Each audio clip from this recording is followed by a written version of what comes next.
આગળ વાત કરીશું સાબરકાંઠાથી। સાબરકાંઠા જિલ્લામાં મોડી રાતથી વરસાદી માહોલ જોવા મળી રહ્યો હતો।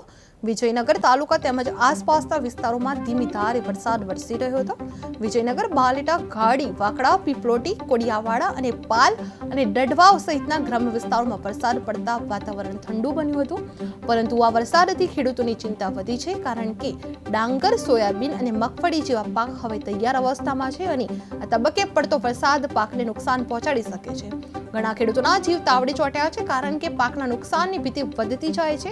હવામાન વિભાગે આગામી કલાકોમાં ભારે વરસાદની આગાહી પણ વ્યક્ત કરી છે, જેના કારણે ખેતીવાડી વિસ્તારોમાં સાવચેતીના સંકેતો આપવામાં આવી રહ્યા છે। વિજયનગર પંથકમાં મોડી રાતથી વરસાદી માહોલ સર્જાયો છે। સાબરકાંઠાના ધીમી ધારે વરસે મેઘરાજાનું આગમન થયું છે। ખેડૂતોના પાકને નુકસાન થવાની ભીતિ સર્જાઈ રહી છે। ડાંગર, સોયાબીન, મગફળીના પાકને અસર થઈ રહી છે। હવામાન વિભાગની ચેતવણી કરવામાં આવી છે। ભારે વરસાદની આગાહી કરવામાં આવી છે।